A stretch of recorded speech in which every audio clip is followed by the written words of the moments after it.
Okay, I think that we can start. Welcome everybody to the 8th Archipelago Lecture.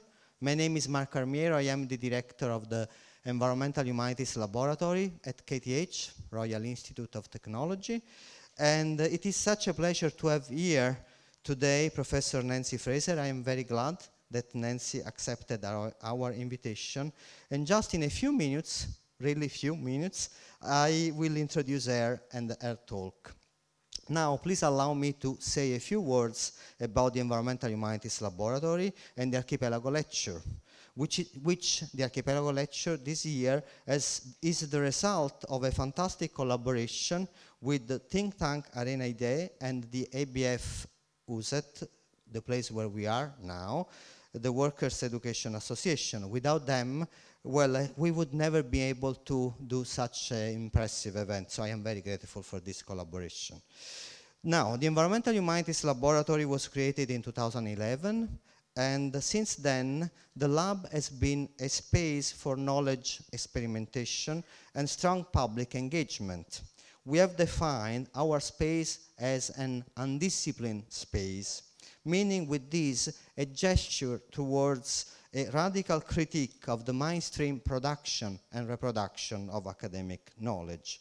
Since 2012, the Stockholm Archipelago Lecture has been the starting every year of the academic activities of the lab. So this is, as I said, the 8th Archipelago Lecture.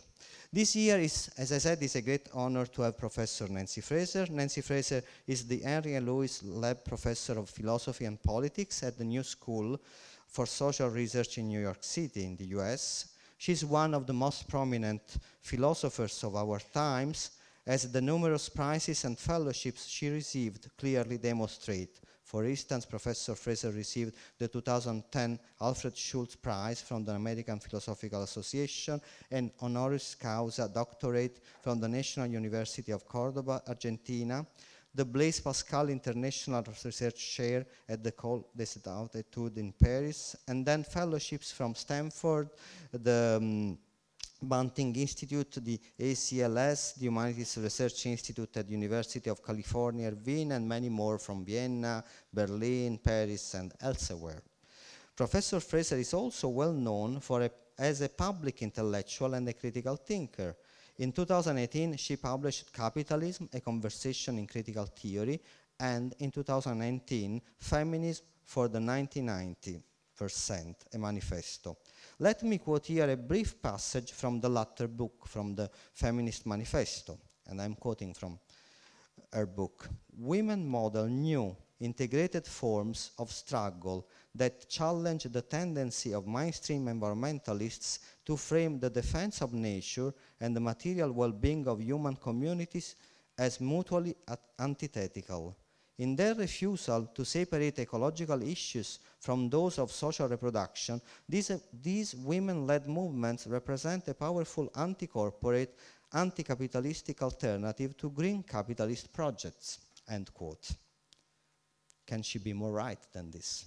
Anyway, I am just coming back from a fantastic 3-day event in Italy with the Fridays for Future movement, where the activists have decided to embrace the following slogans. The climate movement must be trans-feminist and anti-capitalist because, they said, quoting Chico Mendes, ecology without social struggles is only gardening. So, join me to welcome Professor Fraser.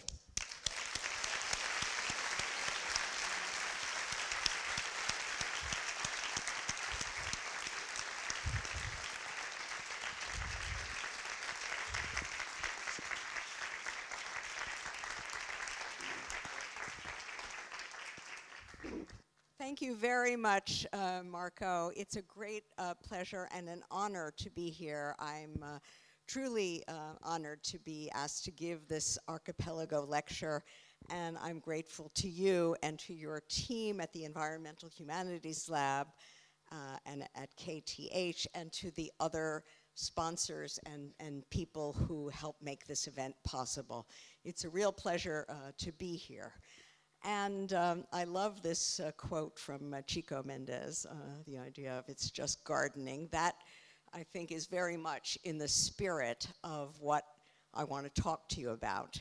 I want to talk to you about socialism. This is a word that is suddenly back, at least in the United States. For many decades, it was a word that was considered an embarrassment, a despised failure, a relic of a bygone era. No more. Today, politicians like Bernie Sanders and Alexandria Ocasio-Cortez wear this label proudly, and they win support. Meanwhile, organizations like Democratic Socialists of America are attracting new members in droves. So there's a sudden return of interest in this term, socialism. But what exactly do they mean by socialism? However welcome it is, enthusiasm for the word does not translate automatically into serious reflection on its content. What exactly does or should socialism mean in the present era? In this lecture, I'm going to provide some very preliminary outlines, a sketch, really, of a process that could lead to an answer, by no means a full answer. I'm going to be drawing on what I call an expanded conception of capitalism, and I'm going to suggest that we need, based on that idea, an expanded conception of socialism, one that overcomes the narrow economism of received understandings. By disclosing the capitalist economy's contradictory and destructive relations to what we can think of as its quote-unquote non-economic background conditions, I'm going to argue that socialism has to do more than merely transform the realm of production. Over and above that aim, which of course I wholeheartedly endorse, socialism must also transform production's relations to its background conditions of possibility, especially its relations to non-human nature and to the gendered work of social reproduction. In other words, as I'll try to explain, a socialism for our time must overcome not only capital's exploitation of wage labor, but also its free riding on unwaged care work and wealth expropriated from non-human nature. In a nutshell, socialism for our time must be eco-feminist. The result of this argument, which I'll try to unfold here, will be an expanded conception of socialism. But socialism is not mere addition.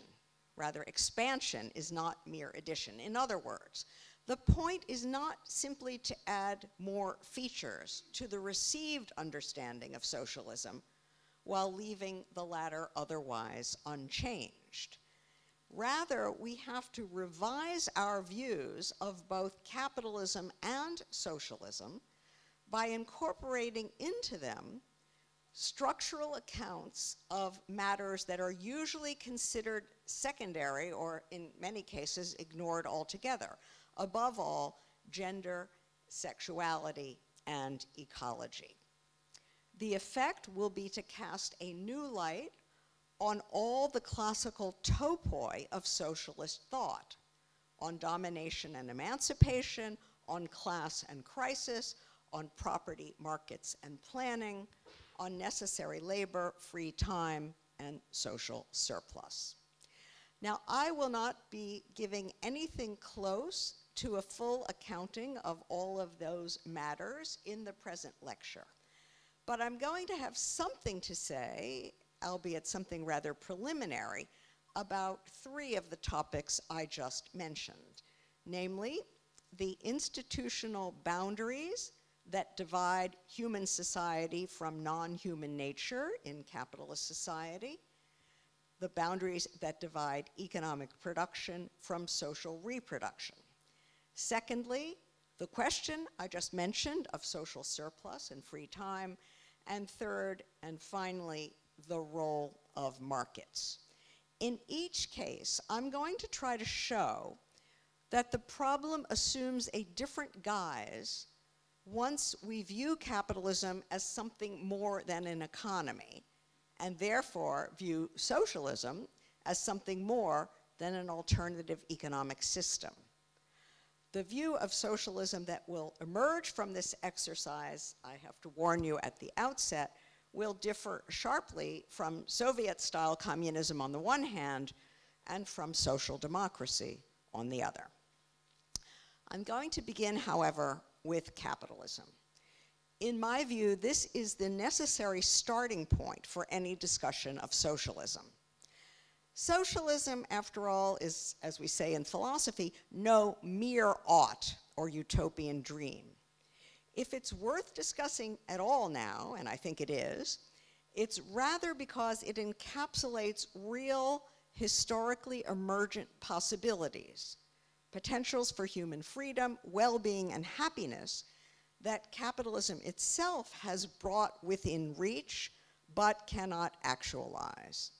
Equally important, socialism is a response to capitalism's impasses and injustices, to the problem that system generates non-accidentally and cannot definitively solve.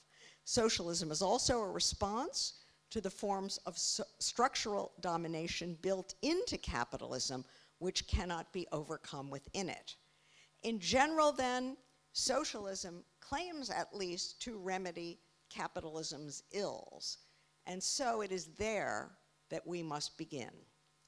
Only by identifying capitalism's constitutive dynamics and institutional structures can we grasp exactly what it is that must be transformed. And only by proceeding on that basis can we envision the positive outlines of a socialist alternative. So what exactly is capitalism and what is wrong with it? Often, capitalism is understood as an economic system whose defining components are private property and market exchange, wage labor and commodity production, credit and finance, profit, interest, and rent, all elements denominated in money and combined in such a way as to institutionalize economic growth and capital accumulation as a system imperative. On this view, capitalism coincides with a range of activities, relations, and objects that are monetized, held to embody or produce economic value. Now, I want to call this the narrow or restricted view of capitalism. It's assumed by most businessmen and businesswomen and by mainstream economists. It's also the unreflective common sense of society at large. So much so, I would say, that it even dominates the thinking of some of capitalism's critics. They too often subscribe to a narrow, indeed let's say too narrow, view of what it is. What I'm going to call traditional Marxism, and I don't equate that with Marx per se, is a case in point. This perspective views capitalism as a system of class exploitation centered on the relation between capitalists and workers at the point of production. The key relation on this view is between those who own the means of production as their private property on the one hand, and those who own nothing but their capacity to work and must therefore sell that so-called peculiar commodity to a capitalist in order to live, on the other hand. This relation is crystallized in a market transaction in which labor power is exchanged for wages. But it is not an exchange of equivalence. On the contrary, the capitalist pays only for the worker's socially necessary labor time, that is, the hours needed to produce a sum of value that covers the costs of the worker's subsistence. And the capitalist appropriates the rest of the worker's labor time as so-called surplus value. So this relation, therefore, is a relation of exploitation. Exploitation is the very crux of capitalism on the traditional Marxian view. It's the secret of surplus value, the driver of technological innovation and rising productivity. But it's also the source of poverty and class inequality, the motor of wholesale irrationality, of non-accidental bouts of mass unemployment and periodic outbreaks of economic crisis. Now, in my view, this traditional Marxian account of capitalism is a big improvement over the mainstream apologetics that dominate our economics departments.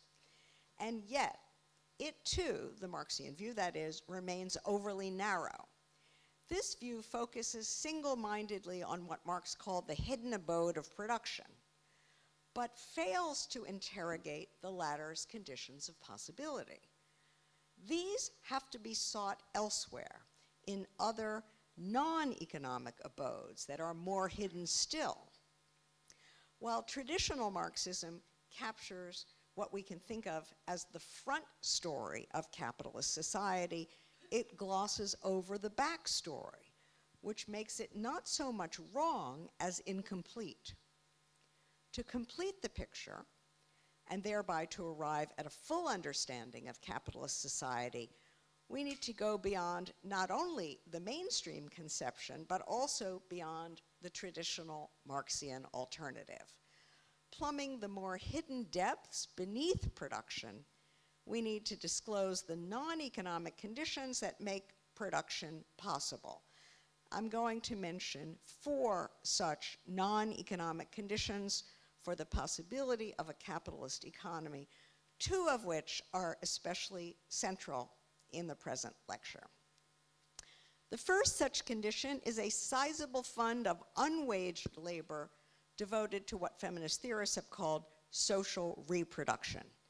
This labor includes housework, the birthing and rearing of children, the care of adults, including waged workers, the elderly, and the unemployed, all activities aimed at the making and sustaining of human beings and social bonds. These activities of people-making constitute an indispensable precondition for profit-making. Without them, there could be no workers, no labor power, no necessary or surplus labor time, no exploitation, no surplus value, no accumulation of capital, no profit. Yet capital accords these activities no value, is unconcerned to replenish them, and seeks to avoid paying for them insofar as it can. There's also a second non-economic precondition for a capitalist economy, namely a large fund of free gifts and or cheap inputs from non-human nature. These supply the indispensable material substratum of capitalist production, the raw materials that labor transforms, the energy that powers machines, and the foodstuffs that power bodies. So, arable land, breathable air, potable water, and, of course, as we now understand very well, the carbon-carrying capacities of the Earth's atmosphere. Absent these natural ecological conditions, there could be no economic producers or social reproducers, no wealth to exploit, no free labor, no capital, no capitalists. Yet, again, capital treats nature as a source of free or very cheap gifts to which it helps itself, but which it fails to replenish or repair. Now, the ecological and social reproductive preconditions for a capitalist economy are, as I've said, the central focus of this present lecture. But I need to mention, in addition, 2 other preconditions, equally indispensable and equally consequential for our understanding of socialism. A third precondition for a capitalist economy is a large fund of wealth expropriated from surplus peoples, especially from racialized peoples. This wealth includes dependent, unfree, and unwaged or underwaged labor, but also expropriated land, looted mineral and energy deposits, human bodies and bodily organs, children and reproductive capacities, all of which are made to serve as inputs to capitalist production, for which capital pays little or nothing. Now, I think we all understand that expropriated wealth was an indispensable source of capital stockpiling at the start of capitalism's history, as Marx argued in Volume 1 of Capital. But it did not cease with the system's further development or so-called maturation. On the contrary, the capitalist economy relies even now on a continuing stream of free or cheap inputs as a major source of accumulation, alongside and interimbricated with exploitation. In other words, absent the expropriation of subject peoples and of their wealth, the exploitation of free workers, as we call them in scare quotes, would not be profitable. Yet again, capital disavows its reliance on such wealth and refuses to pay for its replenishment. A fourth and final non-economic precondition for a capitalist economy is a large fund of public goods supplied by states and other public powers. These include legal orders that guarantee property rights, contracts, and free exchange, repressive forces that ensure order, put down rebellions, manage dissent, and enable expropriation, both within and beyond state territory, a money supply that stores value and enables transactions across broad swaths of space and time, transport and communications infrastructure, and a variety of mechanisms for managing system crises. Absent these public goods, there could be no social order, no trust, no exchange, hence no sustained accumulation. Yet again, capital tends to resent public power and seeks to weaken it, in part by evading the taxes that are necessary to sustain it. So now I've mentioned four conditions that represent an indispensable presuppositions of a capitalist economy. Each of these four harbors social relations, social activities, and forms of social wealth that together form the sine qua non for accumulation.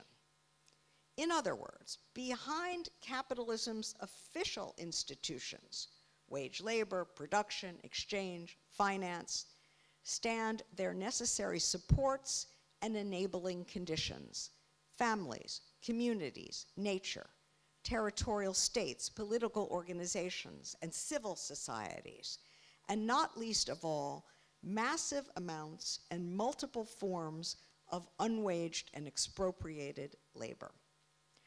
Fundamentally integral to capitalist society, they too are constitutive elements of it. Capitalism, in other words, is no mere economy. It's something much larger. It's an institutionalized social order in which an arena of economized activities and relations is marked out and set apart from other non-economized zones on which the former depend, but which they disavow.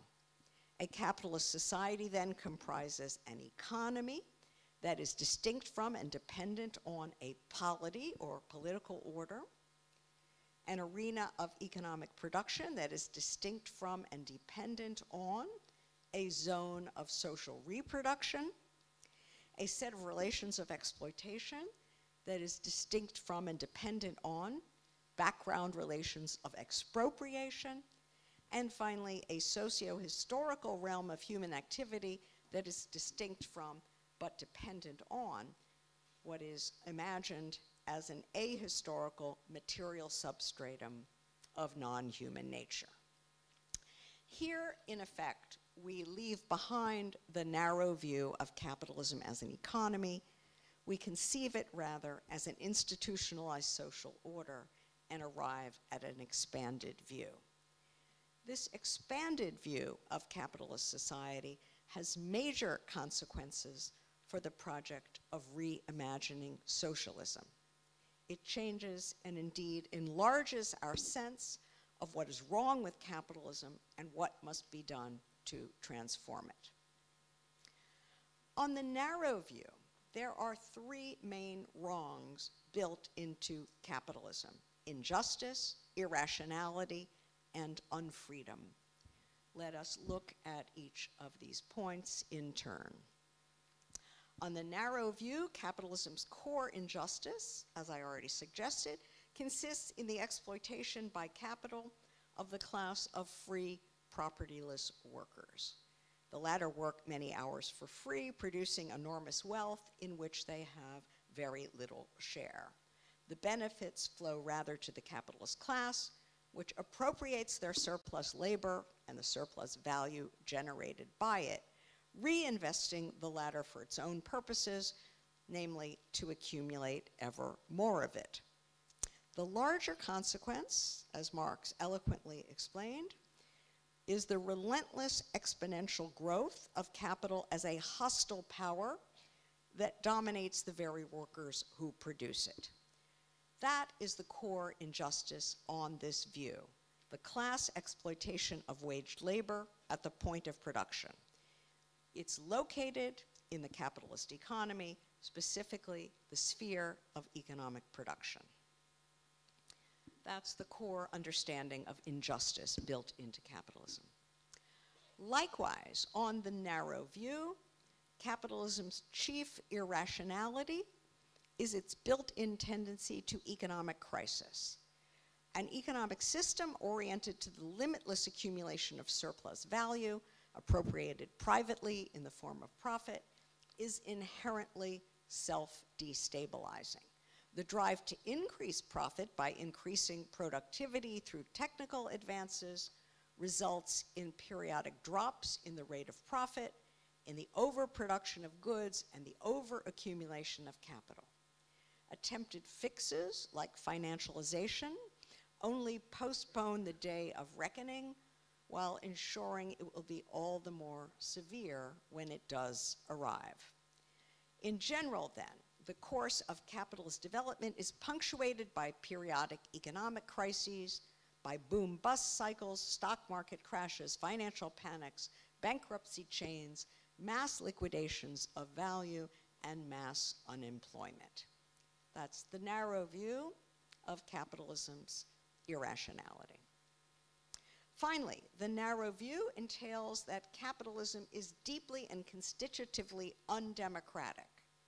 Granted, it often promises democracy in the political realm, but that promise is systematically undercut by social inequality on the one hand and by class power on the other.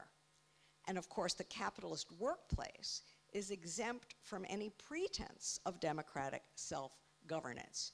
It's a sphere where capital commands and workers obey.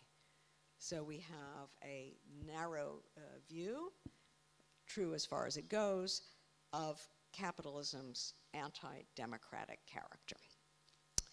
Okay, to summarize, on the narrow view of capitalism, it non-accidentally entrenches these three chief wrongs. First, the system lives by exploiting and dominating wage laborers. Second, it's structurally primed to spawn periodic economic crises. And finally, it's constitutively non-democratic. The trouble arises, I think you will have noted from what I just said, in every case from the inherent dynamics of capitalism's economy.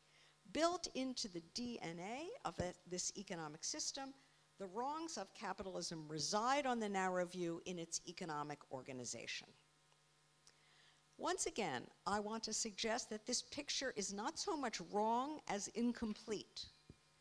While correctly disclosing capitalism's inherent economic ills, it fails to register a range of non-economic injustices, crisis tendencies, and forms of unfreedom that are equally constitutive of this mode of social organization. These come clearly into view when we adopt the expanded conception of capitalist society I sketched before. Consider first that the expanded view of capitalism discloses an expanded catalog of systemic or structural injustices, far from residing exclusively within its economy. Many of these are grounded rather in the divisions between the capitalist economy and its non-economic conditions of possibility. The division between economic production, where labor is remunerated in cash wages, and social reproduction, where it is often unwaged, sentimentalized, and recompensed in love, is a case in point. Historically gendered, this division entrenches a fundamental gender asymmetry at the heart of capitalist society and grounds the subordination of women, gender binarism, and heteronormativity. Similarly, capitalist societies institute a structural division between free workers who can exchange their labor power for the costs of their reproduction and various dependent others whose persons and assets can simply be seized. Unable to access rights, protections, or the full costs of their own reproduction, the latter group provides capital with a stream of free or cheap inputs that swell the tide of profit. This status division between the merely exploitable and the downright expropriable is fundamental to capitalist societies, and it coincides roughly but unmistakably with the global color line. It undergirds a range of structural injustices, including racial oppression, imperialism old and new, indigenous dispossession, genocide, and today, the crisis of migration. Then too, capitalist societies institute a sharp division between human beings and non-human nature, which cease to belong to the same ontological universe. Reduced to a tap and a sink, non-human nature is open to brute extractivism and instrumentalization. If this is not an injustice against nature or against non-human animals, it is at the very least an injustice against existing and future generations of human beings who are left with an increasingly uninhabitable planet. Finally, as we saw, capitalism institutes a structural division between the economic and the political. On one side stands the private power of capital to organize production, using only the lash of hunger and need. On the other stands the public power of the state, which monopolizes legitimate violence and represents law. The effect of this division is to truncate the scope of the political, expelling from the public agenda a range of life or death questions, as I'll explain very soon. Devolving those matters to capital, capitalist society offers only a poor and shrunken facsimile of democracy, subjecting supposedly self-governing citizens to capital's arbitrary rule. These societies are veritable cauldrons of political injustice. So I'm arguing then that an expanded view of capitalist society makes visible an expanded catalog of structural injustices, every bit as deep-seated and non-accidental as class exploitation. These injustices really are structural. A socialist alternative to capitalist society must remedy them too. Far from, quote unquote, merely transforming the organization of economic production, it must also transform the latter's relation to social reproduction and with it to the gender and sexual orders. It must end capital's free riding on nature's so-called free or cheap gifts. It must end the expropriation of the wealth of racialized populations and must expand the scope of democratic self-rule beyond their current miserable limits. In sum, if socialism is to remedy capitalism's injustices, it must change not only the capitalist economy, but the entire institutionalized social order that is capitalist society. But that is not all. The expanded view of capitalism also enlarges our view of what counts as capitalism's irrationalities, and indeed what counts as capitalist crisis. This view discloses some built-in self-destabilizing propensities above and beyond those internal to its economy. It discloses first a structural tendency to crises of social reproduction.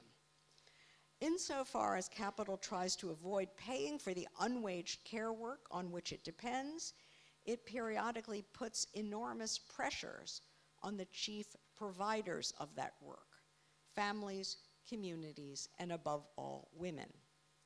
The current financialized form of capitalist society is generating just such a crisis today, as it demands both retrenchment of public provision of social services and vastly increased hours of wage work per household, and indeed from women.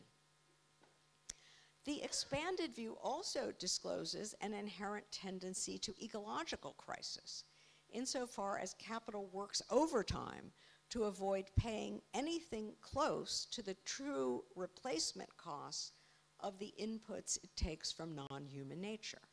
Depleting the soil and befouling the seas, this system floods carbon sinks and overwhelms the carbon-carrying capacities of the planet. Helping itself to all of those things while disavowing their repair and replacement costs, it periodically destabilizes the metabolic interaction between the human and non-human components of nature. I don't need to belabor how acute this ecological dimension of our crisis is today. Capitalism's tendencies to ecological and social reproductive crisis are inseparable, I want to suggest, from its constitutive reliance on expropriated wealth from racialized peoples, its reliance on stolen lands, coerced labor, and looted minerals, its dependence on racialized zones of the planet as dumping grounds for toxic waste and as suppliers of underpaid care work, increasingly organized in global care chains. The result is an entwining of economic, ecological, and social crisis with imperialism and racial ethnic antagonism. Neoliberalism has upped the ante here as well, as we see in the current crisis of migration. Finally, the enlarged view of capitalism discloses a deep-seated tendency to political crisis.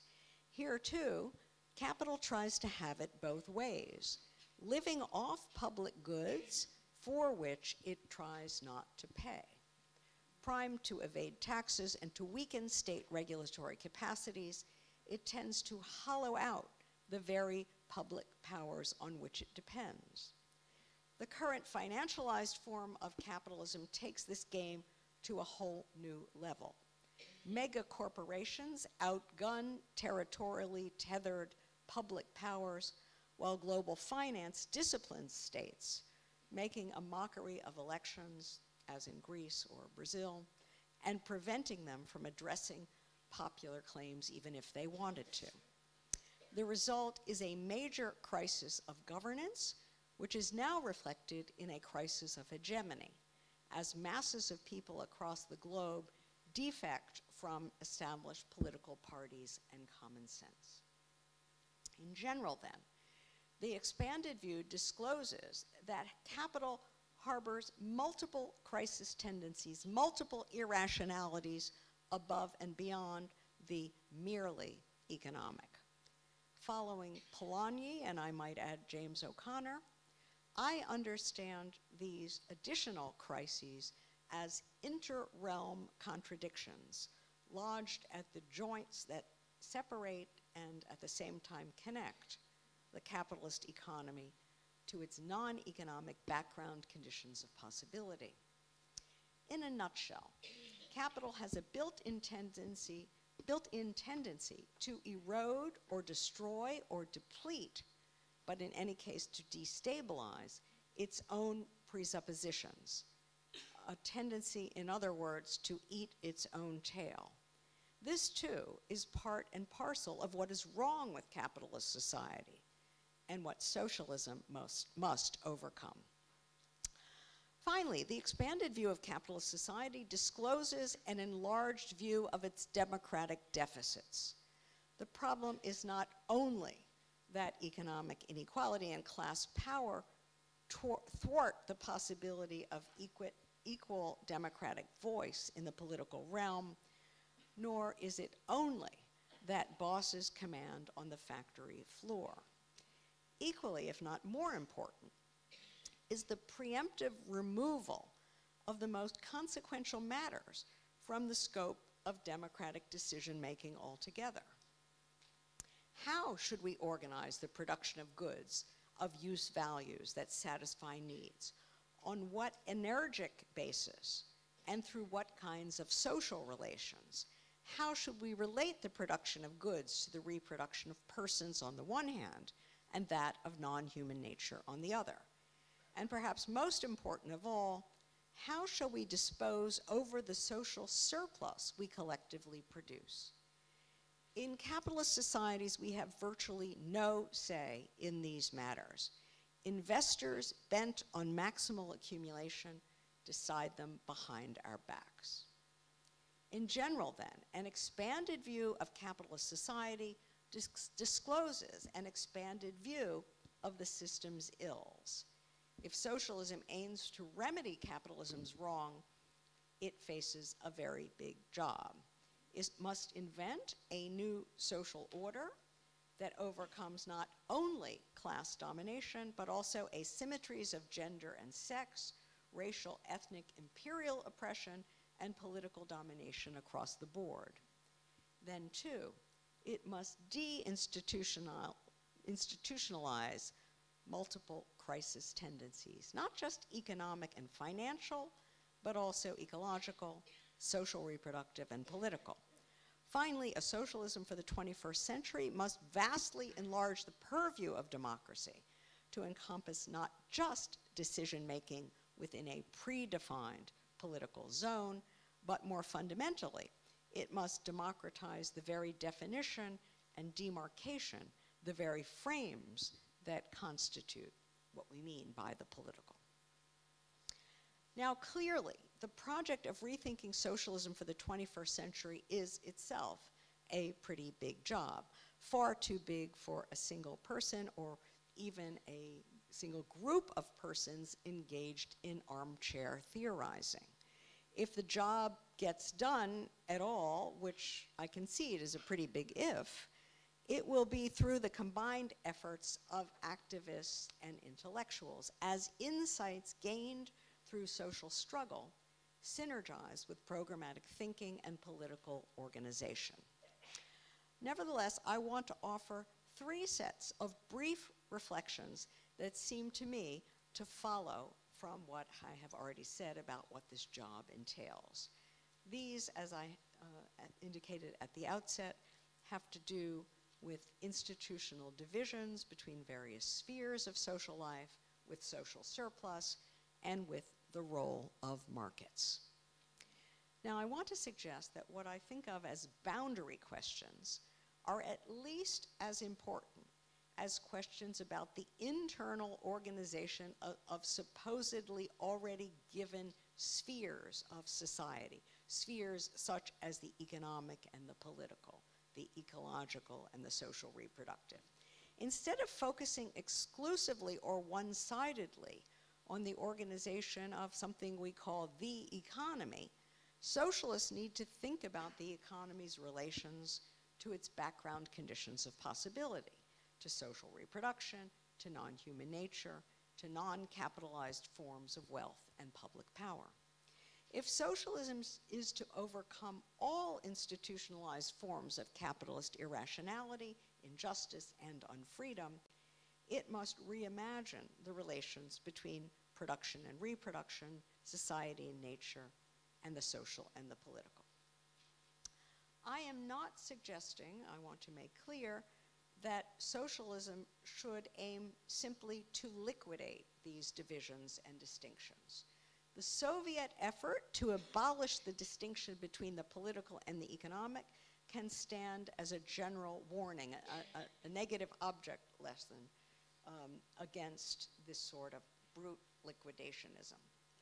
But we can and must re-envision the various divisions I'm discussing, reassigning some matters that are now relegated to the economic, to the political, or the social. We must also render these domains much more responsive to and less antagonistic to one another. Surely a socialist society must overcome capitalism's tendencies to institute zero-sum games which take away from nature and social reproduction what they give to production. Even more important, socialism must reverse current priorities among these domains. Whereas capitalist societies subordinate the imperatives of social and ecological reproduction to those of commodity production, itself geared to accumulation, socialists need to turn things right side up, to install the nurturing of people, the safeguarding of nature, and democratic self-rule as society's highest priorities, which trump efficiency, growth, and private profit.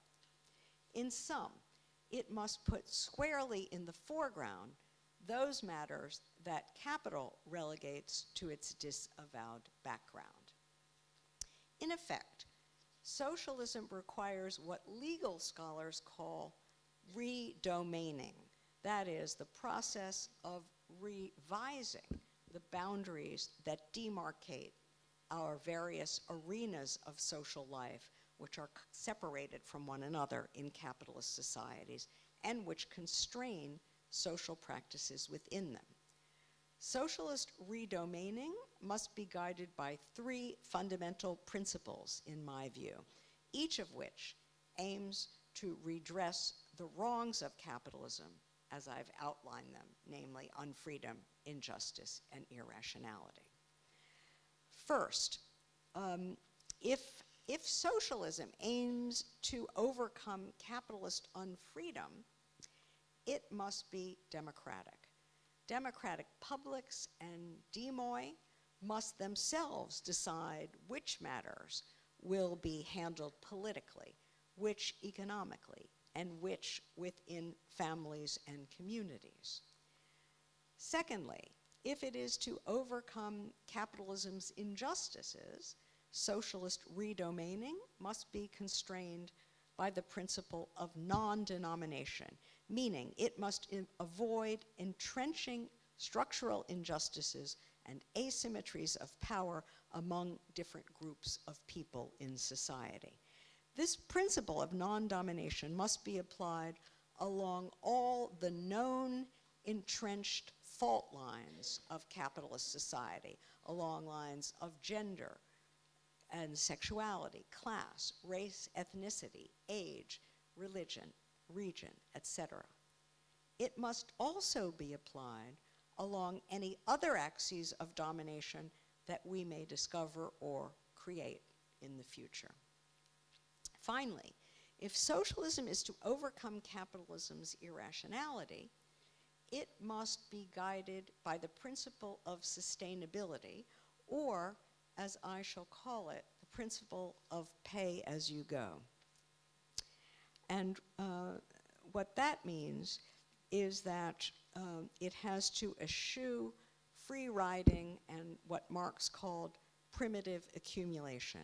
In other words, socialism must ensure the sustainability of all the conditions of production which capitalism has so callously trashed.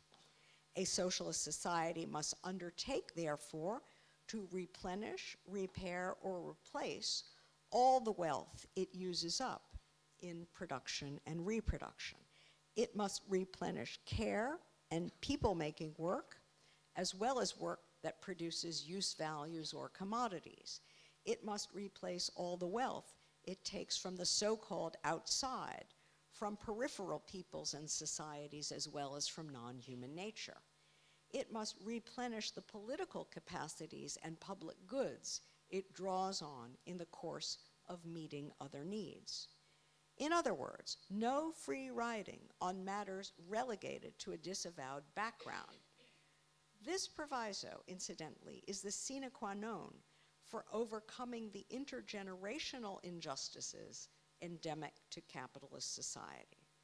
Only by observing it can a socialism for the 21st century overcome capitalist irrationality and deinstitutionalize its built-in proclivities to crisis. Now, these ideas point directly to my second set of reflections, which concern the classical socialist question of surplus.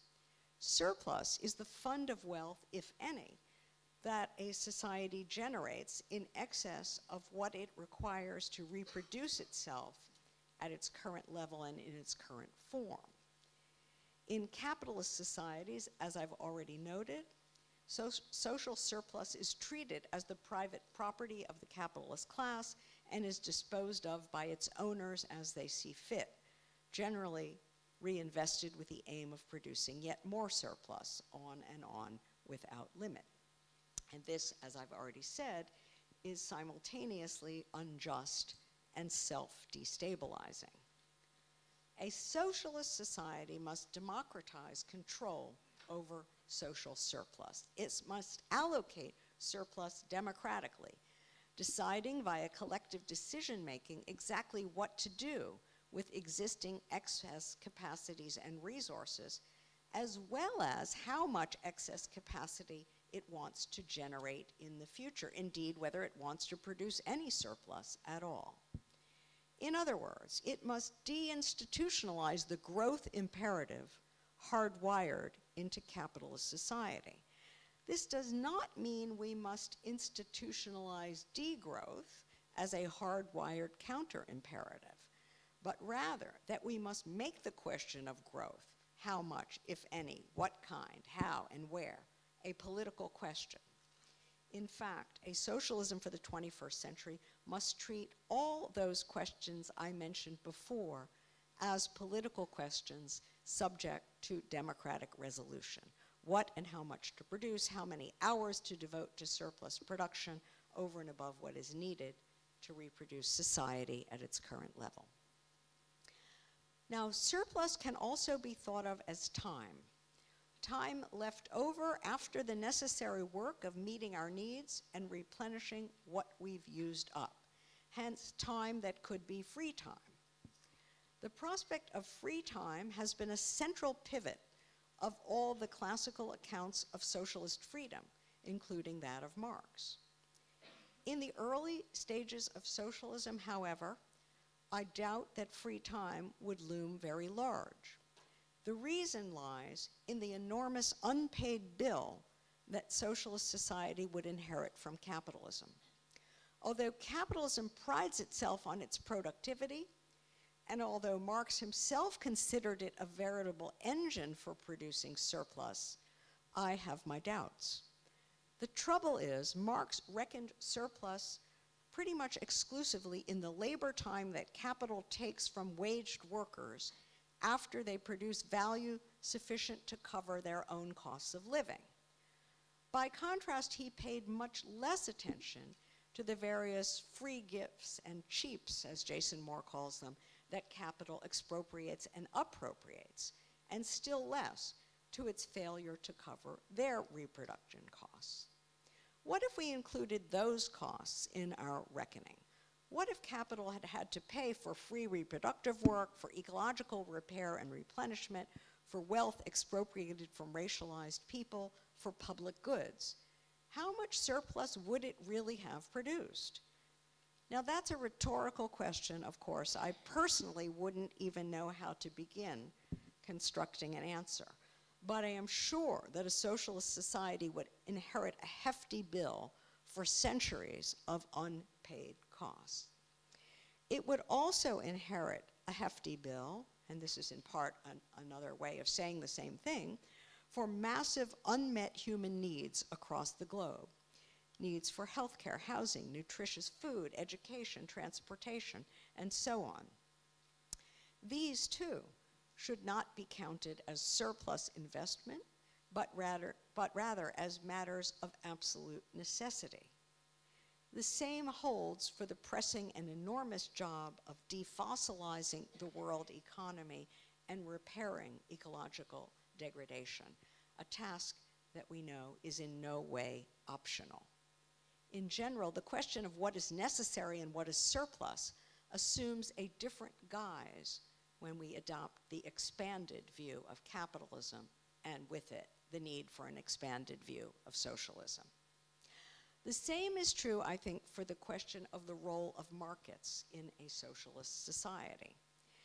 The answer suggested by what I have said here so far can be condensed in a simple formula. No markets at the top, no markets at the bottom, but possibly some markets in the in-between. Let me explain. What I mean by the top is what I've just been discussing, namely the allocation of social surplus. Assuming there is a surplus to be allocated, it must be considered the collective wealth of the society as a whole. No private person, firm, or state can own it or have the right to dispose of it. Truly collective property, surplus must be allocated by means of collective processes of decision-making and planning that can and must be organized democratically. Market mechanisms and private property should play no role at this level, neither markets nor private property at the top.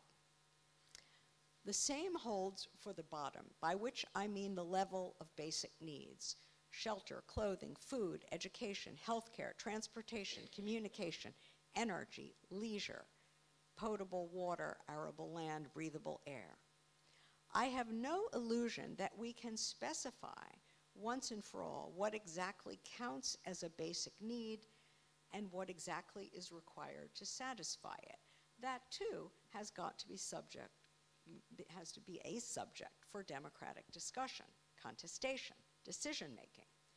But whatever is decided must be provided as a matter of right and not on the basis of ability to pay. This means that the use values we produce to meet these needs cannot be commodities. They must rather be public goods. And that's why, incidentally, I am not a big fan of universal or unconditional basic income, UBI. That project involves paying people cash to buy stuff to meet their basic needs, thereby treating basic need satisfactions as commodities. It's not surprising that all sorts of neoliberal economists now claim to be for UBI. A socialist society must treat these need satisfactions not as commodities, but rather as public goods. In effect, then, no markets, no production for profit at the bottom. So no markets or private property at the top and none at the bottom, but what about the in-between? Now I have to say that I do not yet, at least, have a worked out view about this question, but I imagine the in-between as a space for experimentation with a mix of different possibilities, a space where so-called market socialism would find a place, along with cooperatives, commons, self-organized associations, and self-managed projects. I suspect that many traditional socialist objections to markets would dissolve or diminish in the context I'm envisioning here, where their operation would neither feed into nor be distorted by mechanisms that drive capital accumulation and by the private appropriation of social surplus. In other words, once the top and the bottom are socialized and decommodified, the function and role of markets in the middle would be transformed. That proposition, I have to say, seems very clear to me, even if I cannot say exactly how. In fact, I realize how thin and sketchy is the view of socialism I have been outlining here. What I've offered is only the barest of outlines on a very small subset of the relevant questions. But I hope that I have nevertheless convinced you that the socialist project is worth pursuing in the 21st century, that far from remaining a mere buzzword, socialism must become the name for a genuine alternative to the system that is currently destroying the planet and thwarting our chances for living freely, democratically, and well. I hope, too, that I have convinced you that socialism cannot today be understood in the old school way. Only by starting with an expanded view of capitalism can we proceed to develop an expanded view of socialism that can speak to our full set of needs and hopes in the 21st century. Thank you very much.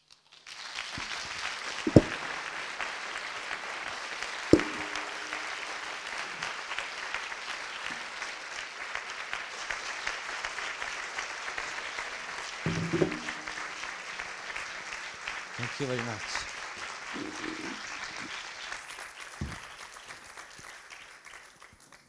Thank you very much, Nancy. Well, I have the microphone and I am so tempted to ask so many questions, but I think I should not take advantage of the microphone, and maybe what we want to do is to open the floor for comments, questions, and a collective discussion precisely in the democratic spirit that Nancy mentioned in her talk. The only thing that I would like you to do is to introduce yourself. If you make a question, there will be a microphone.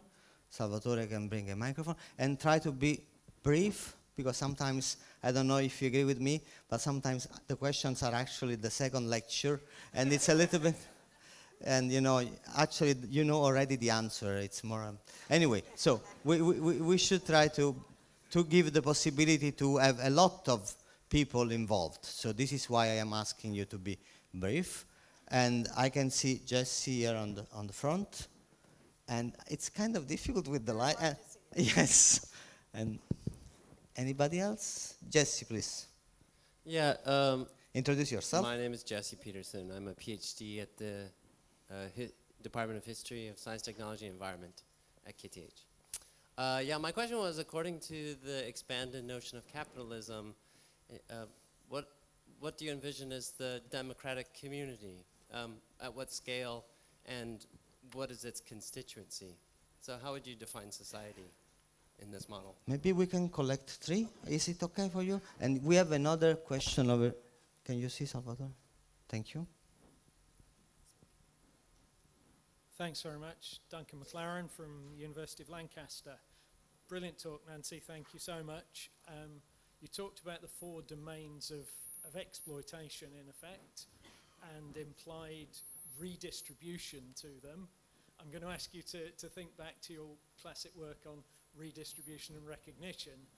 How much do we need to recognize people and victims in these other domains before we can actually get to a situation of redistribution? Okay, anybody else? Otherwise we can start answering. Yes, there is one over there, Salvatore.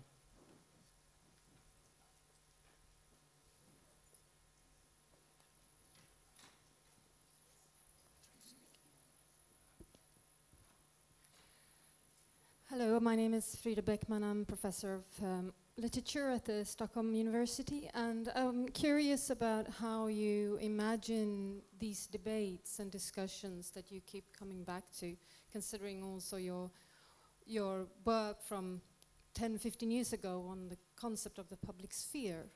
And I'm curious about, since the centrality of debate and discussions for this middle ground of markets, for example, I would be really curious to hear how you imagine these spheres today.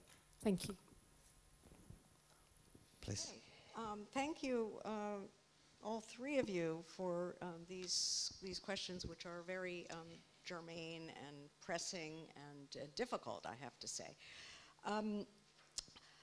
This question of what counts as the relevant demos, who you know, should be that circle of people who have to participate together in democratic decision-making, is a very vexed one in political theory, political philosophy, in the history of socialism, in the history of democracy itself. And you know, the standard answer has always been the territorial state and the circle of, if not citizens, at least residents and citizens that fall under the jurisdiction of the state. And that's the answer. That's a completely inadequate answer for us now. I think we all know that. And which is not to say that I think we should simply abolish territorial states or regional political organizations. But they have to be articulated with other forms of public power at different scales. You might have noticed that I use the expression public power a lot. And that was a deliberate choice not to talk about the state, the state, the state. Because my idea is that there are actually a range of public powers, or a range of powers which perhaps are now private but need to become public and democratically accountable. So we're already familiar with sort of federalist notions of city governments within regional, provincial level governments, within national governments, and you know, within regional associations, excuse me, like the European Union and so on. So it's not implausible to think about some sort of articulation of different public powers at different levels. And the key thing I would say is, first, what sort of capacity and reach, scope, is needed to actually deal with a given problem. It's obvious that climate change, or for that matter, financial regulation, can only be handled at the global level. That doesn't mean that every little project is you know, to be designed and implemented by bureaucrats at the highest scale. But there's got to be public powers that coordinate those, right, the governance, let's say, dimensions associated with those things at a global level. Other things can be handled nationally. I also spoke a lot about basic needs. And my view is that social rights in relation to basic needs also need to be, in some way or another, constitutionalized at a global level. That doesn't mean they have to be delivered globally through global structures. But things like, whether it's a carbon tax or a Tobin tax or whatever, you have to have very large-scale public powers, much larger than we have now, to implement these things, and frankly, to use coercion where necessary, to fine and, if necessary, imprison polluters and so on, large-scale polluters. So in past work, I looked at two principles that have been debated by political theorists that could govern this. And one is the so-called all-affected principle. Everybody affected by a given problem, let's say, needs to have a say in it. This is, to my mind, you know, it sounds very democratic, but it's very hard to operationalize because, you know, the butterfly effect, everyone is affected by everything. How do you, you know, really make distinctions there? So I tried to suggest something that I called the all-subjected principle, meaning everybody who is subject to a given set of powers, rule-making, powers that, you know, have, let's say, coercive rule-making authority needs to be a member of the demos that controls that operation. These are difficult questions, and I don't know that anybody really has the answers, but this is part of what I mean by socialist redomaining. It's about figuring out what should be democratically handled and what not, because not everything needs to be put to a vote to everybody. There are spheres of personal freedom and so on and so forth that we don't want to be addressed in that way. But figuring out what should be handled politically and who the right demos is in any given case. That's all part of what I mean by socialist redomaining. All right, let me try to be briefer. I think I'm going on too long here, talking about giving further lectures. Redistribution recognition. I mean, here I think I'm really talking about something that, where are you? Yeah, good, thank you. Something that really encompasses both of those things, which we might call restructuring, or even this phrase, this word redomaining. And I would say that in insisting that restructuring or redomaining be subject to a principle like non-denomination, that already implies, in my understanding, that overcoming of distributive injustices, which would be impediments to equal participation, full participation, and also means overcoming relations of misrecognition, as I've called them. So this talk is more about the sort of trying to think in a large-scale way about basic questions of social design, within which the demands for redistribution and recognition would be met. And I've said virtually nothing, and that's a subject for a whole nother lecture, about how we get there. So this question about what you do first and what you do second isn't even arising in this lecture, but that's a whole another story about what forms of organizing, what's strategic and tactical, how to build alliances, how to build trust, what forms of solidarity.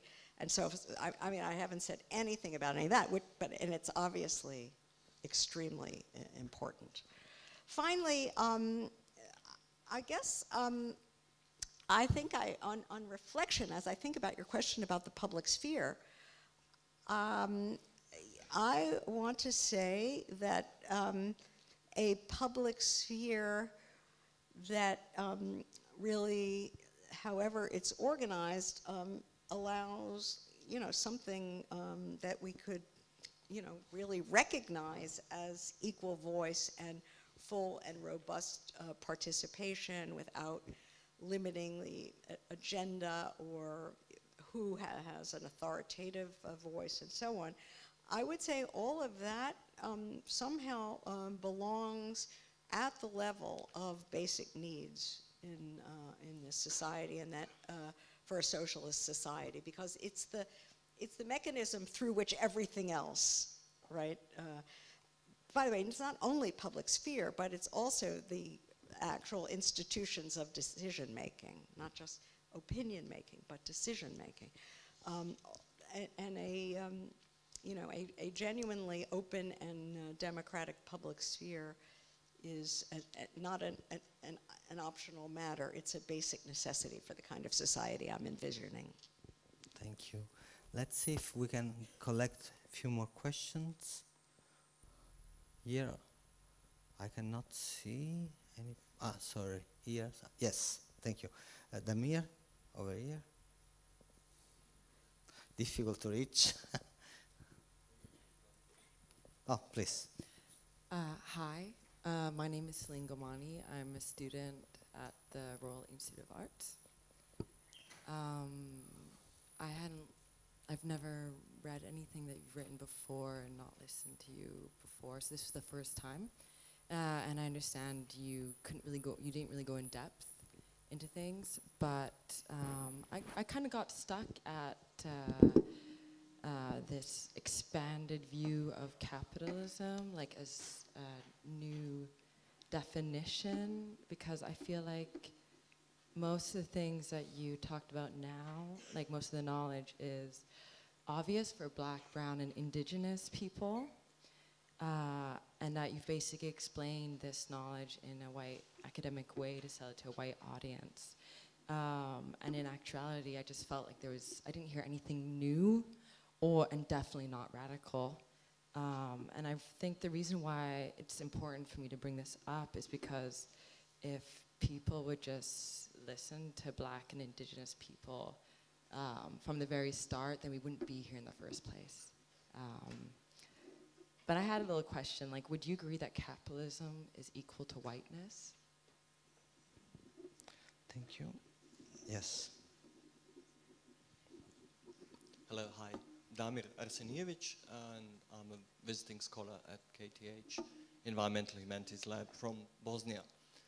And I kind of have two questions. You mentioned coercion, and I couldn't help but think of Raymond Williams's essay, Beyond Actually Existing Socialism, you know, that he talks about towards the end of it, that this kind of struggle is going to be revolutionary rather than just a cosmetic incremental change, and it's going to take us into conflict. So how do you imagine this kind of coercion that you mentioned, and who are the agents of it? And secondly, you mentioned something very interesting. You talked about capitalist irrationalities. What would socialist irrationalities be in relation to those? One last question. Yes. Easy. Hello. Yeah. I'm Lena. I'm an exchange student. Hi. Yeah. Yes. Thank you. I'm an exchange student, and we were talking about the sustainable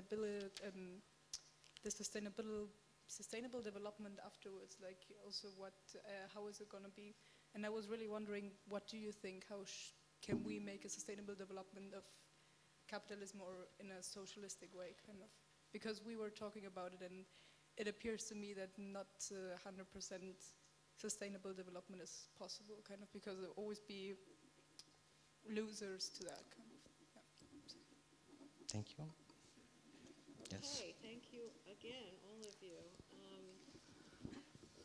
Let's see, I remember where we are. So I think you're the first, yes. Well, microphone. Oh, sorry, I forgot. Thank you, thank you, thank you. Yeah, great. Well, you know, it's sort of hard to respond when someone said, I already know all this, and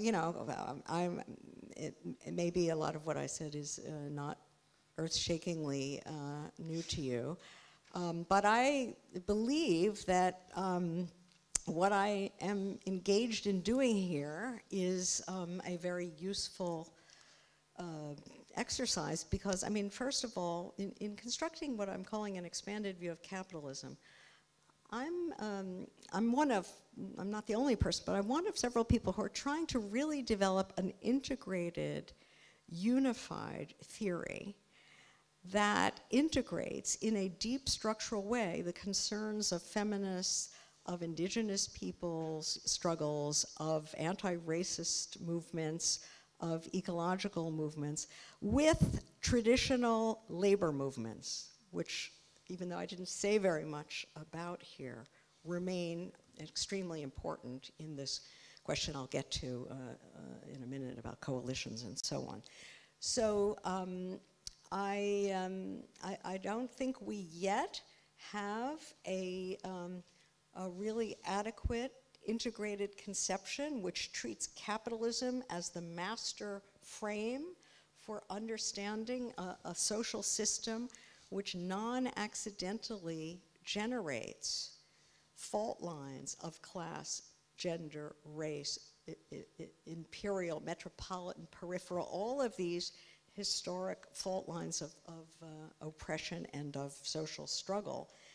And when you ask if I would equate capitalism to whiteness, no, I wouldn't, any more than I would equate it to masculinity or to, I don't know, heteronormativity or something.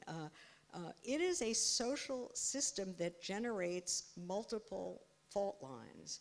And part of our political problem is that in a context like this, the effect is to set people against one another, people who might, in theory, if they had access to the kind of expanded view that I'm trying to develop, see themselves as having allies in places that might not seem at first sight very obvious.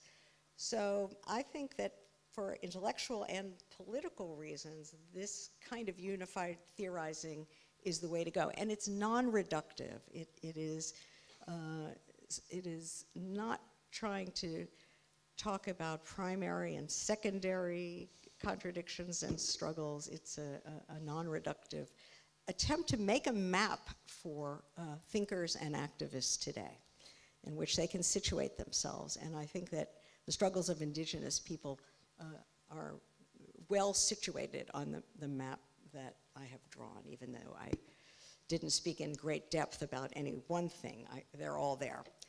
And that then brings me to the second question, which is about coalition and so on.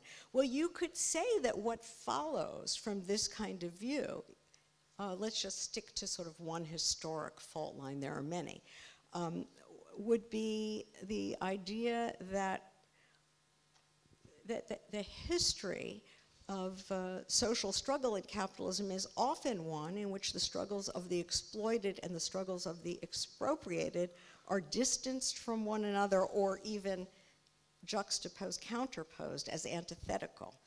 I've just been reading, because I'm teaching it next week, Du Bois, W.E.B. Du Bois' Black Reconstruction, which is one of the greatest sort of Marxist historical works ever written. And he has this incredible idea that in American history there are two labor movements, that anti-slavery is a labor movement and the white working classes struggles for unions and labor rights is a labor movement, but that they didn't understand each other that way. And then I began to think, well, God, couldn't we say the same thing about feminism? Isn't feminism at one level a labor movement, really? It's about reproduction, and Me Too is obviously a struggle over labor and what bosses can and cannot do to their subordinates at work. So I started thinking then, well, anyway, that made me, I really think that the idea is figuring out coalitions among those who suffer the various forms of oppression, injustice, power asymmetry that I've discussed, but that are, that's the whole point about the map, the expanded view, is that you can, it's like one of these maps at a shopping mall. It says, you are here. And now you can see what's over there and what's over there and how it's all part of a single social system. So that's how I understand the implications for that part of your question. And for the second part, of course, I do think we're talking about non-incremental change, somewhat dramatic change. And the reason is because we are in a moment of very acute crisis, multiply stranded crisis, ecological, economic, social reproductive crisis, crisis of hegemony, crisis of governance, et cetera, et cetera. And this is a moment, which I only just hinted at, but I've written about elsewhere, in which critical masses of people are defecting from the sort of ruling ideas, the established parties, and they're trying to think outside the box. They're looking.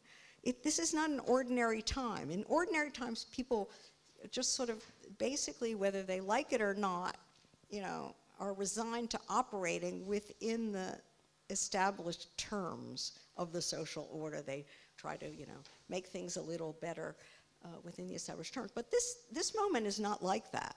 And this is a moment where larger changes are possible. It's not the first moment like that in the history of capitalism. The 1930s was another moment, obviously. And in past moments of general crisis, the resolution has been to transform capitalism into a new form of capitalism rather than to overcome it. And I can't myself guarantee or feel certain that that won't happen today. But I would say if anything mitigates against it, it's the severity of climate change, which raises the possibility of some sort of objective limit. Now, I realize that there are many complicated philosophical questions that arise when you talk about objective limits and so on. But in the common sense understanding of that expression, it's really not clear to me that we can find a way of continuing living on Earth within capitalism. It's not clear to me, or that even if an ecologically sustainable capitalism is possible in principle, I don't see how we get there from here, given the sunk costs and the various power concentrations and so on and so forth. So I think we are talking about the need for dramatic change. That doesn't mean storming the Winter Palace or anything like that. But that's what crisis moments sort of invite and maybe make possible. Of course, we all know that the hitch is that so far in this moment, the dramatically radical projects that people are mainly gravitating to are very nasty. And so part of my agenda is to say, look, let's those of us on the other side pose our project and at least get it out there as a possibility. And that brings me then to the last. Is 100% sustainable development possible under any social system, capitalist or socialist, or even other possibilities? I really don't know the answer to that question. It's a great question, and I would say that even if 100% sustainability is not possible, there remains the problem then of how close you can get and how you distribute the burdens and the bads that will necessarily follow from that.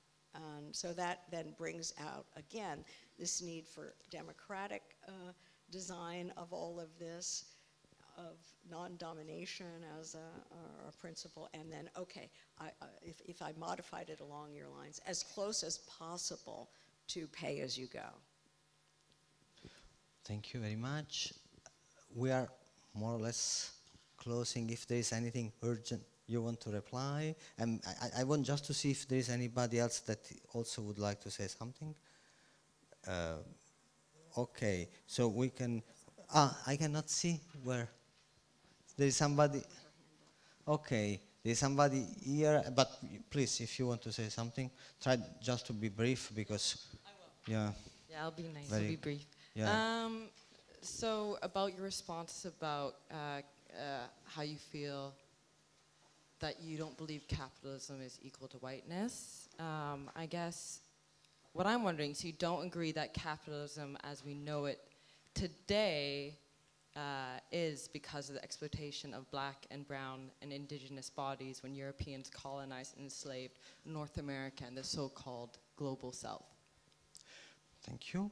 And there was somebody here that I couldn't see, and I am still not see. If you can show yourself. Who was asking? Right. Yeah, yes, okay, yeah, sure, but thank you. Just didn't see her. Yeah, maybe you were a little bit touching it, but because I mainly support a lot what you design as a possible project, and I think that we need these kind of visions to front, the many horrible things. But the question about power and all the, I mean, people will lose a lot of privileges, and there are people who will not at all accept this kind of vision, and in small scale and in big scale. And I mean, even though you say you don't have the answer of how to do this, or that it's another lecture, something about the question of power and how do we, is this going to be through elections or movements, or what do we do with the people who don't accept this? Because there will be these people and forces. Thank you very much. So one question from me. Can you say something about how ecofeminism is actually changing, can change and is changing our vision about socialism? Great. What is bringing into? Good, great. Okay, thank you.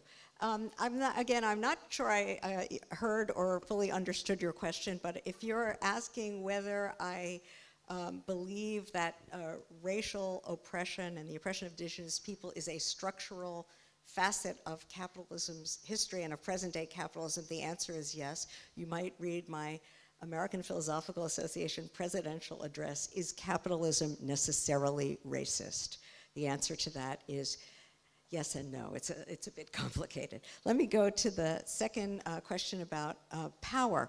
I mean, this is sort of related to what I was just saying about crisis. And I'm really very influenced by Antonio Gramsci, by the idea that there is a common sense that supplies the interpretive frames, the narratives, the way in which people construct their interests, how they understand what's in their interests, how they understand who their allies are, how they understand who's the cause of their problems and what their problems are, all of this. None of this is just immediately given. It's all filtered through, a set of tropes, of interpretive frames. And the dominant frames today are breaking down. That's really what makes our moment unusual. That's part of what qualifies it as a crisis. It's not just an objective system crisis, but it is a crisis of hegemony. And so, in these moments, the struggle then is to construct a new common sense, a new set of interpretive frames, what Gramsci would have called a counter-hegemony. And that is what is happening now all around us. You have various ugly right-wing, alt-right, authoritarian, populist figures that are offering their new common sense about who's to blame for this and what the solution is, and so on.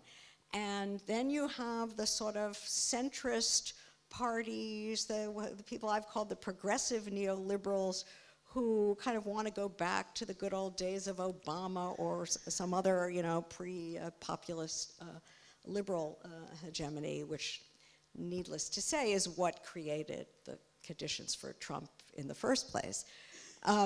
So, what we need is some other counter-hegemonic process, set of frames.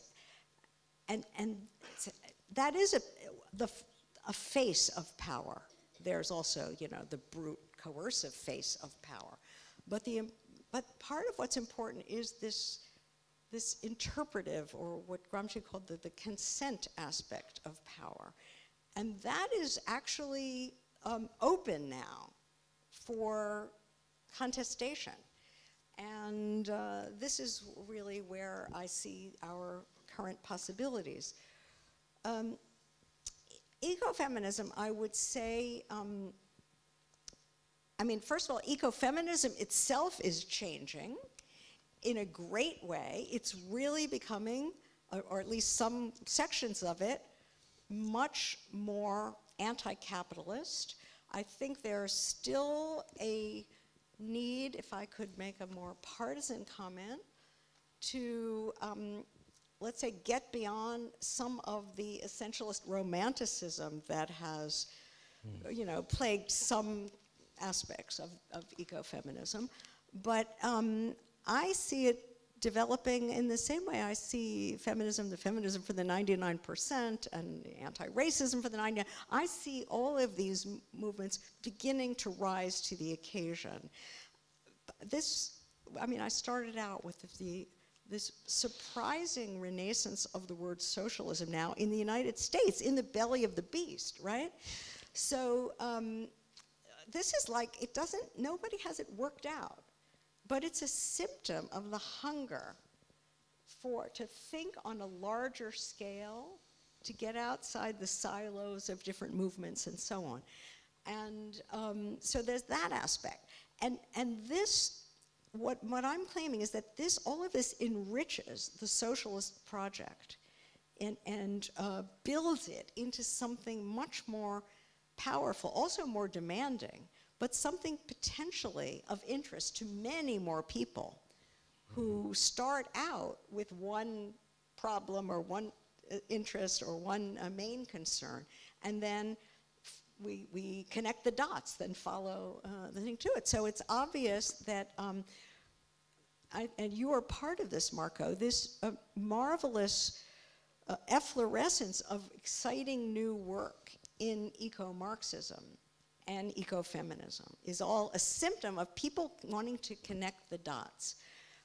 One of the people I've been reading who's extremely interesting in ecofeminism is the English writer Mary Mallour, who's been writing about money and has a whole ecofeminist theory now of why we need public money. And it's a critique of where is the investment fund for defossilization, these huge, you know, costs that are involved, come from. So she has a whole idea of how we can create social or public money, and as opposed to the kind of private money that banks and corporations create all the time. There's so much interesting work now that's, I feel it's a great time to be thinking and working. It is. And with this positive note, we are going to close. Let me say just a few things. First of all, you know, as Nancy was saying, we are living in a multiple crisis, right? There is an ecological crisis, the climate crisis, an economic crisis, at least somewhere. But I think that Ursula Le Guin, the very famous science writer from US, she used to say that actually the most important crisis we are living in is a crisis of imagination. It's impossible to imagine a different world. You know, all of you, I am sure you know that now it's easier to imagine the end of the world than the end of capitalism, right? And I think that with this exercise, thinking, rethinking, reframing socialism for the 21st century, this is why I am so grateful to Nancy, because we need new imagination. We need to know that actually another world is not just possible, but is already in the move, I would say, is coming. And you know, we said that ecology without social struggle is just gardening, but we could also say that, you know, social struggle without ecology, we can say that it's a bit a power cosmetic. So this is why we need ecology and social struggle together. And Nancy Fraser has been contributing very deeply and significantly to merge these two things. So I am very grateful for having you here today.